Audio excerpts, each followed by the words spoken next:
Episode 6 में हम देखते हैं यान बहुत गुस्से में था। वो दुआन को बताता है कि संगजी का एक ऑनलाइन बॉयफ्रेंड है, जिस वजह से वो संगजी को बहुत डांटा और उससे उसका फ़ोन लैपटॉप सब छीन लिया। दुआन ये सुनकर शॉक्ड हो जाता है और बोलता है, मैं उसको समझाऊंगा, तुम टेंशन ना लो। इसके बाद हम संगजी को देखते हैं। वो सोच रही थी कि अब तो उसको भी मेरे ऑनलाइन बॉयफ्रेंड के बारे में पता चल चुका होगा, मैं उसको फेस कैसे करूंगी। दरअसल संगजी ने जानबूझकर यान से झूठ बोली थी कि उसका एक बॉयफ्रेंड है, जिससे कि दुआन को ड्राइंग देखने के बाद ये ना लगे कि संगजी ने उसका ही ड्राइंग बनाई है। अब थोड़ी देर बाद यान और दुआन आते हैं, जिनकी वॉइस सुनकर वो सोने का एक्टिंग करती है, पर यान को पता चल जाता है कि वो ड्रामा कर रही है, इसीलिए बोलता है, डरो मत, मैं मॉम डैड को कुछ नहीं बताऊंगा। फिर वो दुआन को उसे समझाने के लिए बोलकर चला जाता है। दुआन सांगजी से पूछता है, तुम उस लड़के से कहाँ पर मिले थे? सांगजी बोलती है, तुम्हें मेरे फिक्र करने की कोई ज़रूरत नहीं है। दुआन बोलता है, ऐसे कैसे ना करूं, तुमने भी तो मुझे मना किया था रिलेशनशिप में आने के लिए, अगर तुम गलती करोगी तो मुझे टेंशन तो होगा ही ना। सांगजी उसकी बातें सुनकर सोचती है, क्या उसको मेरे बॉयफ्रेंड वाली बात सच लग रहा है। इसके बाद वो बेफिक्र हो जाती है। दुआन पूछता है, वो लड़का कितने साल का है? सांगजी बोलती है, वो बहुत जल्द यूनिवर्सिटी से ग्रेजुएट होने वाला है। दुआन ये सुनकर शॉक्ड हो जाता है और पूछता है, क्या तुम्हारा बॉयफ्रेंड को पता है तुम्हारी एज कितनी है? सांगजी हाँ बोलती है। अब दुआन का दिमाग ये जानने के बाद और ज़्यादा खराब हो जाता है। वो सांगजी को उस लड़के का नंबर देने के लिए बोलता है, पर सांगजी मना कर देती है। दुआन बोलता है, मुझे प्लीज़ गुस्सा मत दिलाओ, क्या तुम्हें ये नहीं पता है कि तुम्हारी फैमिली को तुम्हारे ऊपर कितने सारे उम्मीद है। फिर वो उसको समझाता है कि तुम अभी बहुत छोटी हो, पहले ग्रेजुएट होकर अपने लाइफ में कुछ कर लो, इसके बाद कोई भी तुम्हें कुछ करने से नहीं रोकेगा। सांगजी बोलती है, अगर मेरे सामने कोई डेट करेगा तो मुझे भी डेट करने का मन होगा।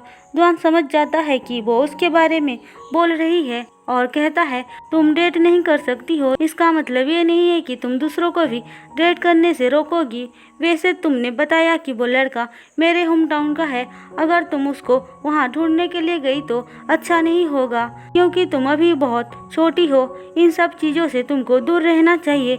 इसके बाद वो वहाँ से चला जाता है। फिर अगले दिन वो सांगजी को पढ़ाना स्टार्ट कर देता है। धीरे धीरे सांगजी फिजिक्स में अच्छे मार्क्स लाने लगी थी। दुआन बोलता है, अब तुम फिजिक्स में बहुत अच्छी हो गई हो, मुझे तुमको और पढ़ाने की ज़रूरत नहीं है, अगर कोई डाउट होगा तो मुझसे या फिर यान से पूछ लेना। सांगजी को इस बात से बहुत बुरा लगता है कि आज के बाद दुआन उसको पढ़ाने नहीं आएगा।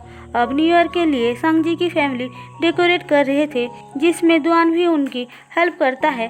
सांगजी इस बात का फ़ायदा उठाकर चुपके से उसके पॉकेट में न्यू ईयर गिफ्ट के लिए कुछ पैसे रख देती है, क्योंकि वो अच्छे से जानती थी दुआन को अगर वो डायरेक्टली देगी तो दुआन कभी हाँ नहीं बोलेगा। अब रात को सांगजी अपनी फैमिली के साथ न्यू ईयर सेलिब्रेट करती है। यान और सांगजी अपने पेरेंट्स को बहुत प्यार से न्यू ईयर विश करते हैं, जो देखकर उनके पेरेंट्स खुश होकर उन लोगों को गिफ्ट्स देते हैं।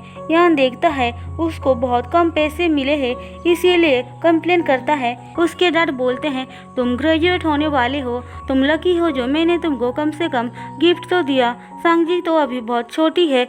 इसके बाद वो सांगजी से पूछते हैं, अगर तुम्हें अपना फ़ोन वापस दिया जाएगा तो तुम क्या करोगी? सांगजी बोलती है, मैं सारे गेम्स अनइंस्टॉल कर दूंगी। अच्छा, तो फिर तुम्हारे ऑनलाइन डेटिंग का क्या होगा? दरअसल यान ने उनको सब बता दिया था।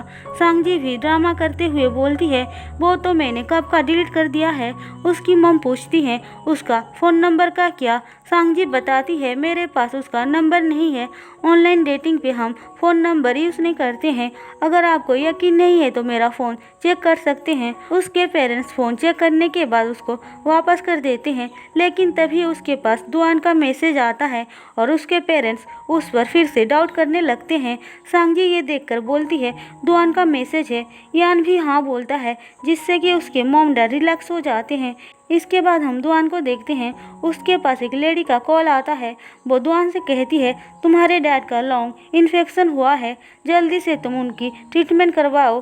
तुम जितने जल्दी हो सके वापस आ जाओ। दुआन हाँ बोलता है और रातों रात ही अपने होम टाउन चला जाता है। अगले दिन यान सांगजी को एक गिफ्ट बॉक्स देता है जो दुआन ने दिया था। सांगजी पूछती है वो खुद आकर क्यों नहीं दिया। यान बोलता है क्या उसने तुमको बताया नहीं कि वो अपने होम टाउन चला गया है, ग्रेजुएशन वाले दिन ही वो वापस आएगा। सांगजी ये सुनकर दुखी हो जाती है। वो रूम में आकर बॉक्स ओपन करती है तो देखती है अंदर डॉल था जो एक कुत्ते का था। सांगजी दुआन को कॉल करके थैंक्स बोलती है और कहती है मैं भी तुम्हें कुछ देना चाहती हूँ, अपना एड्रेस मुझे बताओ। पर दुआन मना कर देता है। वो कहता है तुमने मेरे लिए इतना सोचा, यही काफ़ी है। फिर फ़ोन कट करने के बाद दुआन उसके बारे में सोचकर हंसता है। अब दुआन से मिलने जियांग नाम की एक लड़की आती है। हम देखते हैं दुआन उसे देखकर खुश नहीं था। वो उससे पूछता है तुम यहाँ पे क्यों आई हो। जियांग बोलती है क्या तुम मुझे अंदर नहीं बुलाओगे। दुआन मना कर देता है। अब जियांग उसे कुछ पैसे दे रही थी, इसके लिए भी वो मना कर देता है। जियांग ये सुनकर सैड हो जाती है और वहाँ से चली जाती है। अब कुछ दिनों के बाद सांगजी और उसके डैड यान के यूनिवर्सिटी आते हैं क्योंकि वो ग्रेजुएट हो चुका था। सांगजी वहाँ दुआन से भी मिलती है और उसे कंग्रेचुलेट करती है। लेकिन सांगजी को जब पता चलता है कि दुआन हमेशा के लिए अपने होम टाउन जाने वाला है, वो बहुत सैड हो जाती है। दुआन उससे सैड देखकर बोलता है मुझे जब भी टाइम मिलेगा मैं तुमसे मिलने आऊँगा। फिर वो अपने एक फ्रेंड को कहता है मेरी सिस्टर और मेरा एक पिक लो। इसके बाद वो अपने फ्रेंड्स के साथ पार्टी करने जाता है जहाँ पे उसका एक फ्रेंड बोलता है तुम्हारी और यान की कोई गर्लफ्रेंड क्यों नहीं है। दूसरा वाला फ्रेंड बोलता है यान की तो कभी कोई गर्लफ्रेंड बनना ही नहीं चाहेगी, वो कितना गुस्से वाला है, तुम्हें नहीं पता है क्या। फिर वो दुआन से पूछता है तुमने क्यों आज तक गर्लफ्रेंड नहीं बनाया। दुआन बोलता है तुम कहना क्या चाहते हो। यान हंसकर बोलता है इसीलिए हम दोनों बेस्ट फ्रेंड हैं। अब वो सब मिलकर बहुत इंजॉय करते हैं, लेकिन यान ने कुछ ज़्यादा ही ड्रिंक कर लिया था, इसीलिए दुआन को उसको घर लेकर आना पड़ता है। यान की मॉम दुआन को आज रात वहीं पर रुकने के लिए बोलती है क्योंकि बहुत रात हो चुका था। पहले तो दुआन इसके लिए मना करता है पर उनकी बार बार बोलने से मान जाता है। और इसी के साथ हमारा एपिसोड 6 ख़त्म होता है।